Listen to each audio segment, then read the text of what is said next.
Hi guys, it's me again and welcome back sa aking YouTube channel. So for today's video, ituturo ko lang sa inyo guys kung paano ba tayo mag-sign up online sa SSS ngayong 2025. So kapag bago ka pa sa aking YouTube channel, huwag mo nang kalimutan mag-like, subscribe, also click the bell button para lagi kang updated if ever may bago tayong upload sa channel na ito. So huwag natin itong patagalin, let's get started. Now, punta kayo sa yung Google Chrome browser, then search www.sss.gov.ph. So, ito po siya guys. Then, i-click mo siya. Then, madirect ka na silang website mismo. Ngayon, nandito na po tayo silang mismo nga website.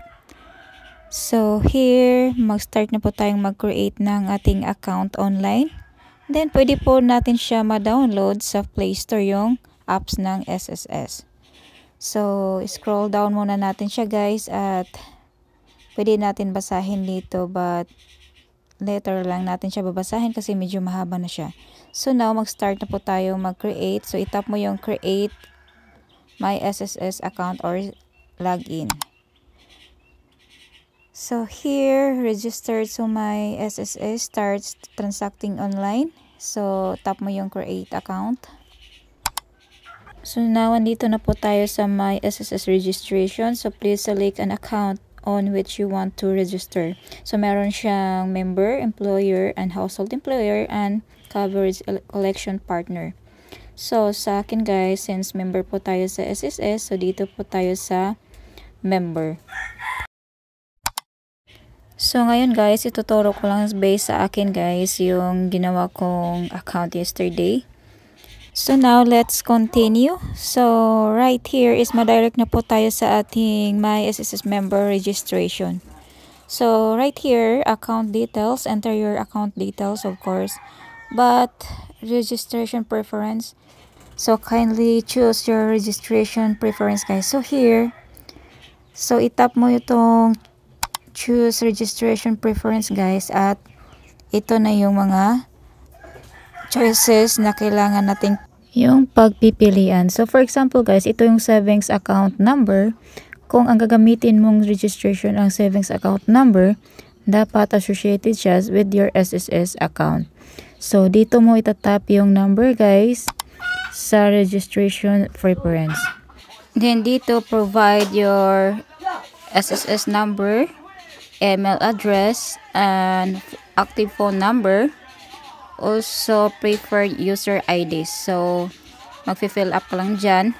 So, next guys is punta naman tayo sa UMID card. So, dito sa UMID card guys, kung UMID card ang gagamitin mo, ilagay mo ang UMID card PIN code mo dito. So, dito mo siya itatype.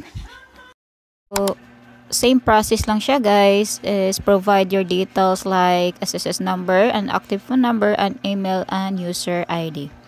So, next is punta naman tayo dito sa employer household ID. Kung ikaw naman ay isang empleyado sa pribadong kumpanya o kasambahay, pwede mo itong i-click ang employer household ID. Tapos, ilagay sa part na ito ang employer number. At saan ba natin pwede makukuha yung mga employer household ID natin? So, of course, humingi kayo sa mga kumpanya kung saan kayo nagtatrabaho. Or kapag kasambahay kayo, magtanong kayo sa mga amo nyo like, Madam, ano ba ang household employer ID natin sa SSS?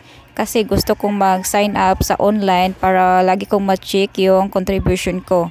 So, tapos, binigyan ka niya at dito mo siya ilalagay.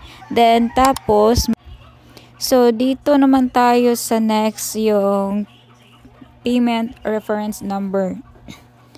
So, ito guys, kapag ito yung gagamitin nyo, tapos last month, nagbayad kayo ng SSS nyo. So, kapag meron kayong natabing resibo dyan na merong reference number, so, pwede mo yun gagamitin at dito mo siya ilalagay.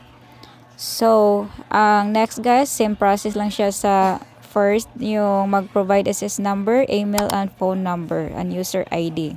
So, now is punta naman tayo dito sa date of loan. Dito naman sa date of loan, kapag may mga existing loan balance kayo, ay ilalagay niyo ang date sa pag-loan niyo dito. So, next is punta naman tayo sa transaction number of UMID personal record. So, here guys, Dito naman, kung naitabi nyo pa ang mga transaction number nyo sa UMID or sa personal transaction number record ninyo, noong nag-apply kayo ng SSS number, pwede rin ilagay ninyo dito guys. So, same. Provide SSS number and phone number and email. So, next guys, yung last is yung check number only monthly pension. Kapag ito naman ang gagamitin mo, ang lalagay mo na lang yung number ng cheque ng monthly pension mo. So, yan lang guys. So, sa akin guys, of course, is wala ako nito. So, balik tayo dito sa payment reference numbers. Yan lang kasi guys ang meron ako ngayon. So, ito yung pinili kong payment reference number. Actually guys, yung ginamit ko na reference number last 2023 pa yun nga resibo guys. Then, yan ang ginamit ko yesterday sa pag-open or pag-sign up ng account online yesterday. So, actually, nag-work talaga siya guys. Then, after that, nag-provide din ako dito ng SSS number. Tapos, phone number, also email guys. So, actually, yung email and phone number ko guys, pumunta talaga ako doon sa SSS office para magpa-update ng phone number ko at email address ko. Kasi hindi sa akin yung na-input before, sa kasama ko yun. So, pina-update ko siya, pinabago ko siya para sa akin na talaga yung phone number at email address. So, put your preferred user ID, then i-confirm mo lang siya guys. Also, make your password, then i-confirm mo dito. So, kapag tapos ka nang maglagay, itap mo yung next. Now, pwede ka na mag-login sa iyong SSS app gamit yung user ID na ginawa mo at yung password. So, that's our vlog for this week and sana po nakatulong tong video nito. Thank you so much for watching and see you in my next video. Bye-bye.